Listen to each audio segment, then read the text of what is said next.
Hello, this video is going to go over Chapter 22, the Respiratory System, Objective 4, where we take a look at the process of gas exchange. So you should have this diagram in your handouts. Also, this is similar to, if you've watched the Armando videos, this is similar to that as well. So if we just kind of take a look, I'm going to get a different color here. Let's get this one.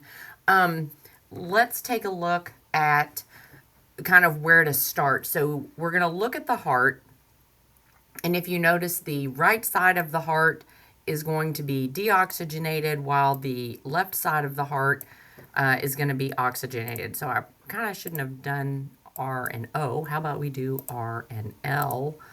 There we go.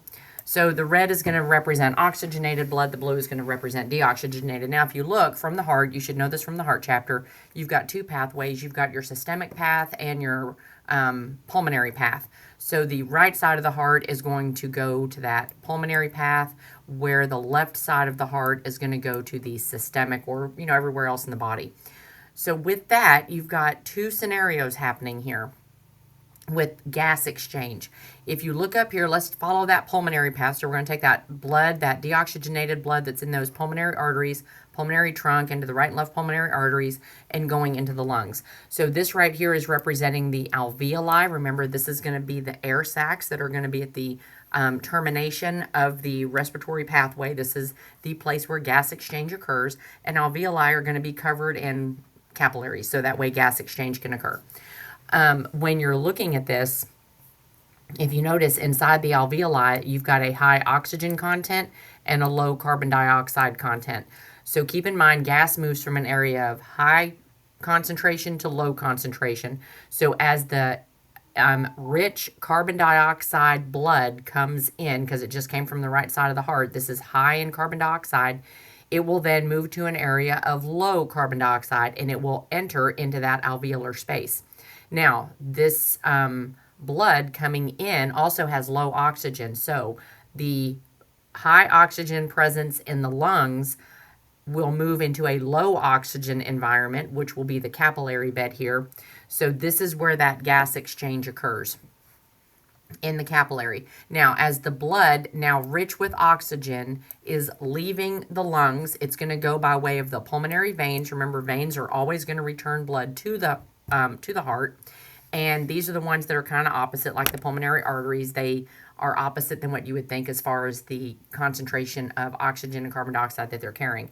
So the pulmonary veins, rich in oxygen, returning to the left side of the heart. So this oxygen-rich blood can then be pumped out to the entire body, so all of the tissues have access to this oxygen-rich blood.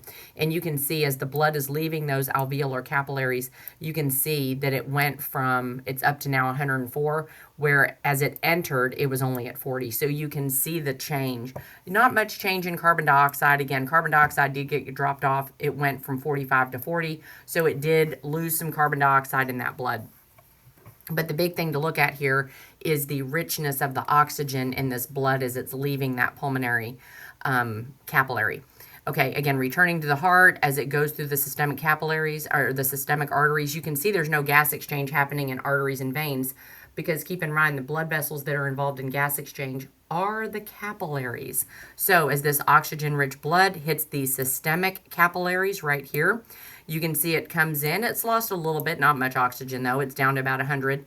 And then as that gas exchange occurs, it drops that oxygen off at the tissues, which are in dire need of the oxygen.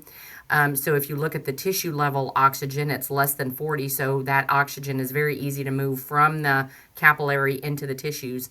And then that carbon dioxide rich tissue, because it's been sitting there building up waste, carbon dioxide is one of the waste products, it will then go from that tissue level.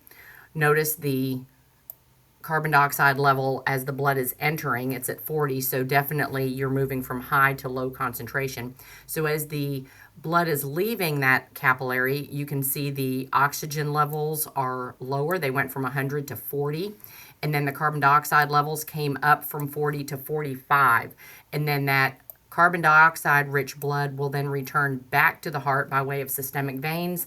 It will enter in by way of the inferior and superior vena cava back to the heart. So we're going to look at this in greater detail, how this actually takes place.